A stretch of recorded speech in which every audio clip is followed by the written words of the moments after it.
Today, I'm going to cover 10 simple pricing strategy rules to close deals faster. Okay. So really is being able to leverage these 10 simple rules to move deals to close faster without being sleazy, without reducing your chance of ghosting too. We're going to cover here the biggest mistakes that most reps make on presenting pricing that cause them to lose to how prospects ghost them. We'll cover the 10 very simple rules on how when to present pricing. So when you follow these, right, it's going to help you. Okay. So you definitely want to follow these.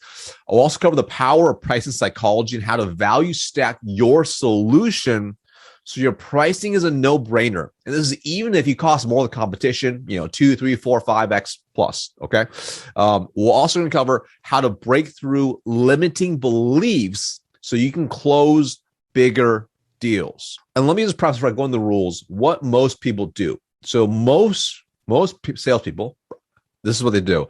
They believe they have a great discovery, then they have a great demo or presentation. And this course might be over multiple calls as part of the process from, proof of concept, multi-thread, et cetera. So it gets to the point where the prospect is asking for pricing. Okay. And the rep gets very excited. Like, awesome. It's gonna be a huge opportunity. It'll make a quarter. The payout will be amazing. That's awesome. So they excitedly send over the pricing and proposal. They wait to hear on the set day. They're supposed to get feedback on, let's say Friday, and it's crickets on that day, right? Crickets on the deadline, all right? They don't hear anything, okay? They email to follow up. They call. They text. They send a messenger pigeon or whatever. Days and weeks go by, maybe months, potentially even quarters. Zero response. The rep starts to stress out a little bit. So they start sending desperate emails with discounts, trying to throw everything at the wall, hopefully get some sort of response, but still no response. They start putting pressure on other opportunities as well in their pipeline because now they're like, okay, I'm going to totally miss my number, right? Their manager starts putting pressure on them because it's half the team's behind their number, meaning they're behind too, so the manager's worried too. Then there's murmurs of PIPs or performance plans coming down the pipeline. The rep starts to second guess that they should be in sales. They eventually quit because it seems impossible to hit their numbers. And they go somewhere else and they start back over. And 12 to 18 months later, same issue, same repeated cycle. All right. They eventually end up quitting the sales after repeating the cycle for a few more times. And they end up as an associate bagging groceries at Walmart because they're sick of the stress of just being average and having just a roller coaster of results. They do this for 40 years and they're until they retire, living a very mediocre and unfulfilling life. All because they couldn't get deals to close. Okay, obviously, maybe not to that level, and I'm being a little bit facetious here, right? It's Friday, I'll have some fun, right? So, but my point is, if you don't have solid pricing rules to actually follow, you will lose deals, and you will have deals stall out. So that's why we're covering today's trick. I want to help you eliminate this and increase your win rate. So, a couple things here. So, first off, obviously, it's going to frustrate. So let's avoid. So let's dive into the 10 rules now to follow. So rule number 1, never present if that prospect or prospects, if you will, buy influencers, if they are not 100% certain on your solution, your company. They have to be 100% certain, okay? Here's the thing. Companies and buyers, they will invest based on their level of certainty in the solution, you and the company you represent. If they buy purely off price, they're going to eventually leave because of price. So they want to make sure they ultimately get what they pay for, right? Whether that's one buying influencer or multiple buying influencers, they want to make sure they get what they pay. It's the same with, I'm sure, for yourself when you're not going to buy something. If you don't feel certain about it, you really don't feel good about paying someone money for that, for anything. Okay, if they are uncertain about any of those things, that means you probably missed steps in your process, in your sales process, and you want to go back and just uncover what they're uncertain about. Okay, really, really important, because their certainty will not go up after you drop pricing, right? Like if they're already uncertain about you after you drop pricing, they're not going to be more certain. They're just not going to be. Okay, so you have to understand that. Rule number 2, never present the pricing until you are 100% clear what happens next after you present pricing. I'm going to say it again. Never present the pricing until you're 100% clear on what's going to happen after the pricing.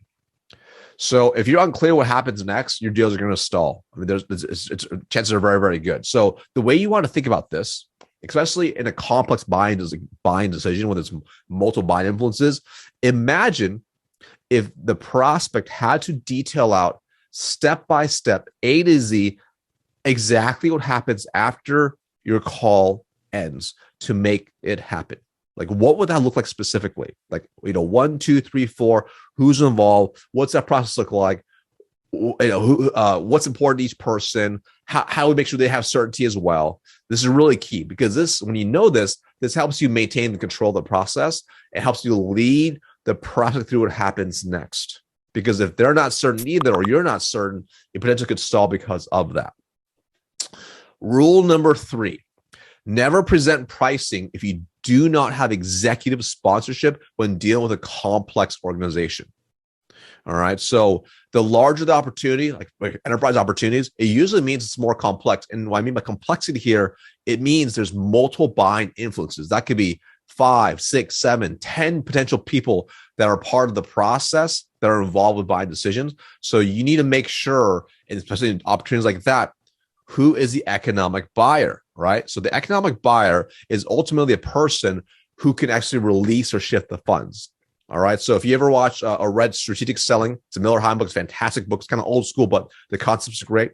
The economic buyer is a person who can say yes when everyone says no. So even if everyone says, no, we don't want to use your company, company X, the economic buyer can say, you know what? Y'all are wrong. We're going with company X, and everyone's going to toe the line because they ultimately release the funds. But the economic buyer can also be the person who says, hey, if we have a budget for, say, $100,000 for software X, they could say, you know what, we're actually not going to invest in that this year. We're actually going to shift those funds to something completely different, into a new, a new HVAC system for our building here, our corporate. I'm just making something up. So my point is, ultimately, they're the ones who release the funds. So you must uncover who that person is, and you must make sure you have their sponsorship, meaning they are in support of you in what you are doing. And it's a big part of the process, okay? Because they can help you move the deal forward or into a close. And if you present without executive sponsorship to begin with, chances are pretty good it's going to stall. So if they have to present to the executive sponsor and they're not involved at all in even any level, your chances of stalling are going to be very, very high, okay?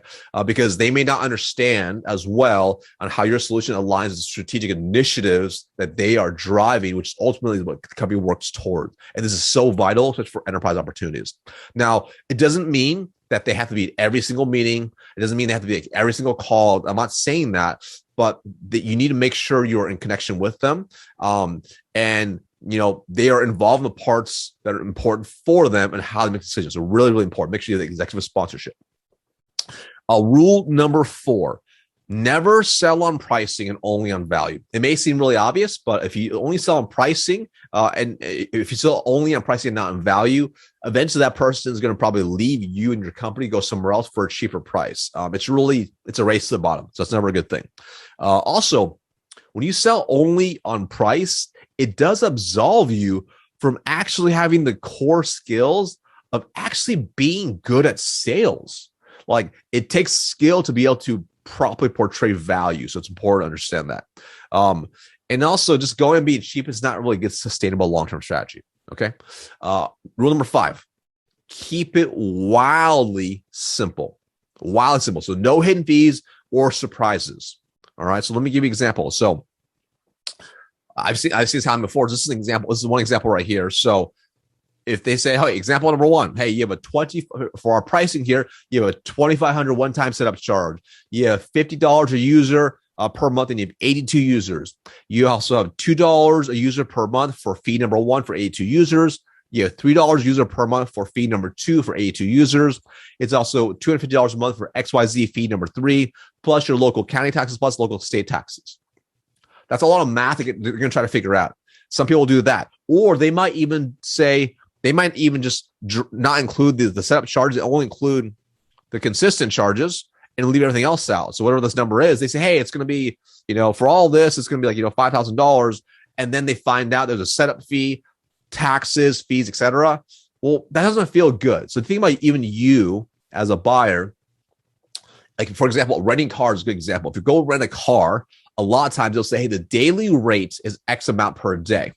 Then you find out there's a state fee, airport concession fee, and all the other fees. And before you know it, the bill is like quadruple what you expected, and you're pissed because you're mentally thinking it's going to be X amount. So you're not having the back end either. So, but from the front end perspective, you're also like, dang, if they listed all those fees out, it's really confusing too. So that's really confusing. You have to add it up mentally because you probably are trying to add this up and it's pretty hard. So versus number 2, you know what? Based on 82 users to help you achieve desired big result they want and to eliminate existing pain or problem for everything, it's only $67,620 for the entire year.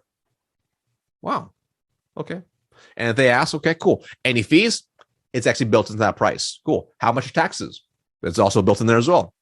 What about the setup fee? Also built in there as well, et cetera, et cetera, et cetera. So the truth is no one likes to be surprised with fees, and radical transparency really builds trust, as most reps are scared to drop a bigger number, especially if the industry perhaps maybe drops only a monthly price and they have a bunch of hidden fees. So when you are radically transparent, this is very powerful of being crystal clear on the value here. Like, people will pay more to have transparency and value versus paying what they think is a smaller amount and getting hit with a bunch of fees. All right, cool. So rule number 6, take a little sip of coffee. Present pricing live. So do not just send it to them in an email. Very, very important. I see this mistake happen all the time. Perhaps like I email them pricing, I text them pricing, whatever, and you hear back. Always present live. So you want to do either live on a Zoom call or phone call. And this is important because this allows you to hear their instinctual response so you can get their feedback live. So you can really understand like what's on their mind and how they're feeling. You can hear the tonality is really important. This also allows you to reframe them as well for the pricing, which increases your value. You can get immediate impact from the body language and tone. Then you can neutralize if necessary. And it doesn't have to be a long call. Some people think, oh, it has to be a big old long. No, sometimes it could be a 5-minute conversation with them. Just make sure they're on the same page. They're feeling really good. Their certainty is still high. Any questions they may have had, they are making sure it's eliminated beforehand. Okay. If you don't do this, what can happen? This has happened to me. Is they could easily misunderstand what they read, interpret it incorrectly, or maybe they make some assumptions, or even worse, they've forgotten all the value that you discussed earlier. So now you're way out of the ballpark. So now maybe they met other competitors and they're kind of lumping it all together, and they've forgotten that what you actually differentiate because now it's been a week or two. That's just human nature. We're only human, right? So that happens. I've made that mistake before. So it's not about hard closing. So don't get me wrong. It's not about having a 5-minute call to hard close. That's not the point. The point is just making sure when you get the pricing, you see and understand exactly where they are coming from. Rule number 7. Give me a sip of water here. Rule number 7. Provide context to ensure they understand all the costs. I think it was Einstein who said it, nothing has any meaning without something to compare it to. Really important. So you want to provide some context here. So I give you a good example here. All right. So clear my throat for a second. All right. So for example, okay, Mrs. Prospect, let me make sure I'm on the same page as you. All right. So you currently have your admin manually tracking hours using Google Sheets, which takes about 10 hours a week to ensure it's inputted properly. 10 hours a week at $15 an hour is $150 a week. That times that for the year is about $7,800 a year. So if I understand you right, it costs about $7,800 currently to keep doing what you're doing. Is that right? Yes. Cool. And it doesn't include the 10% error rate. It's already kind of like you told me. Is that right? Or when they are out sick and you or someone else will have to do it, which means that'll ultimately drop your cost because I'm sure your hourly will be a lot higher. So really, that's about 520 hours a year. Your admin can be doing something else that can help you generate revenue instead of costing you instead. Okay. So now that you notice that there's a lot of cost tied in with our XYZ software, HR software, it leads industry by being 99.99% accurate, is 100% automated, never gets sick, moves all manual work. And now your admin gets back 520 hours to help you generate more money. With our platinum white glove program with all setup fees included, it's just $625 a month or $7,500 for the year. So notice that with all the stacking above there, they have a lot of comparison here from actual costs right here, actual hard costs right here, plus also they could be doing instead. All right, so that's a very powerful contextual way to do it, right? So you can obviously change and massage it to fit you and your style, but that's why context is very, very important. All right, rule number 8. If you don't feel good about your pricing, neither will the prospect. Like, you must believe in the pricing. If you don't believe in the pricing, that's not good. Okay. Like, if you're scared to share pricing, it usually means a couple things, Number one, you miss steps in the process and you can tell they're actually not bought in. Just so you know, I've done that. I missed steps in the process. I'm like, oh, if I drop the pricing now, I don't think they're going to see the value or not. I know it's worth it, but they may not see it. Right. So that's not good. Or number 2, you do not believe in the solution of the company you're selling.